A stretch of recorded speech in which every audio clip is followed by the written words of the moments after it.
Hello friends, I am Aprati. Welcome back to our channel plants space. अभी शाम 5 बजे के आसपास बहुत सारे कौवे ज़ोर ज़ोर से बोल रहे थे। ऐसा कभी नहीं होता जो इतने सारे कौवे एक साथ बोलें, क्योंकि यहाँ पेड़ हैं तो कौवे और चिड़िए आते रहते हैं, लेकिन इतनी ज़ोर ज़ोर से एक साथ बोलना तो ज़रूर कुछ गड़बड़ है। तो जैसे ही हम टेरेस गार्डन में आए, देखा कि यहाँ पर एक पक्षी था, और ये वही पक्षी था जो कि हम कई वीडियोज़ में आपको बता चुके हैं इसके बारे में। आज इसकी वीडियो शूट करने का मौका मिल गया तो आपसे ये जानकारी शेयर कर पाएंगे। तो ये जो पक्षी है ये होता है चिड़ियों का बाज। इसको चिड़ियों का भेड़िया भी कहा जाता है। वैसे ये एक शिकरा है, जो कि शिकरा उर्दू का शब्द है, हिंदी में शिकारी कहेंगे। और ये जो बर्ड है इसे बहुत सी जगह अलग अलग नाम से जाना जाता है। इसका कॉमन नेम शिकरा ही है, और इसको बाज भी कहते हैं, चिड़ियों का बाज, चिड़ियों का भेड़िया। लेकिन जो इसका नाम है वो है लिटिल बैंडेड गोशहॉक। ये एक हॉक है, यानी एक होता है फाल्कन बर्ड, एक होता है हॉक बर्ड, एक होता है ईगल। तो ईगल तो दूसरी बात हो गई, वो चील होती है। लेकिन जो बाज पक्षी होता है ये शिकारी पक्षी कहलाते हैं, और इसीलिए ये रैप्टर होते हैं। रैप्टर वो होते हैं जो शिकारी पक्षी होते हैं।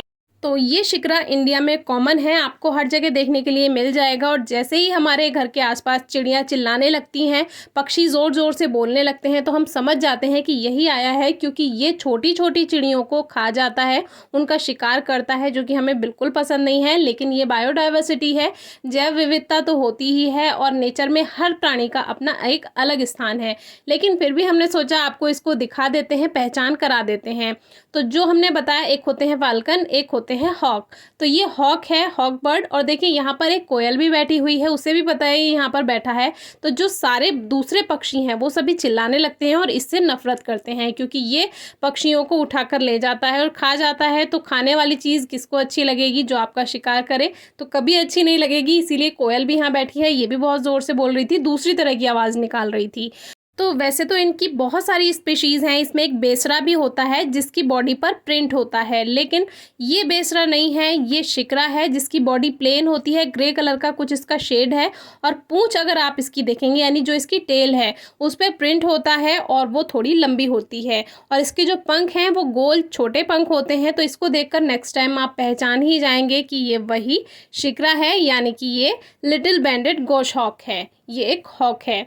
तो ये जो पक्षी है आपने आसपास ज़रूर कभी ना कभी देखा होगा, तो हमने सोचा इसके बारे में आपको थोड़ी सी जानकारी दे देते हैं।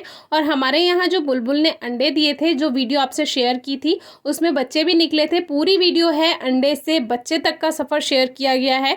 तो उसमें भी जब वो हमारे घर का जो एंट्रेंस है वहाँ पर मनी प्लांट में बुलबुल ने अंडे रखे हुए थे, घोंसला बनाया हुआ था।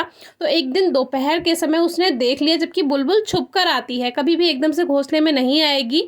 लेकिन इसने कहीं ना कहीं से उसको देख लिया होगा, और एक बार तो जब उसके बच्चे बड़े हो गए तो इसने हमला भी किया था, बिल्कुल घर पर ही ये आ गया था। तो एकदम से जैसे ही बुलबुल ने शोर मचाया, क्योंकि बुलबुल बहुत ज़ोर से शोर मचाती है जब कोई पक्षी आ जाता है या फिर उसे कोई खतरा महसूस होता है, तो हम एकदम से जाकर देखते हैं। और हमारे यहाँ हर चिड़िया का, हर गिलहरी का यही काम है कि जब उसको खतरा नजर आएगा तो वो ज़ोर से चिल्लाएगी। तो ये बात हम आपको भी सिखाना चाहेंगे कि जब भी आपको कोई पक्षी की, चिड़िया की, गिलहरी की कोई आवाज़ सुनाई दे, कुछ ऐसी आवाज़ जो अलग है, तो एक बार उस पर ध्यान ज़रूर दें। हो सकता है वो परेशानी में हो। कोई क्वेरी हो तो पूछिएगा। Thank you.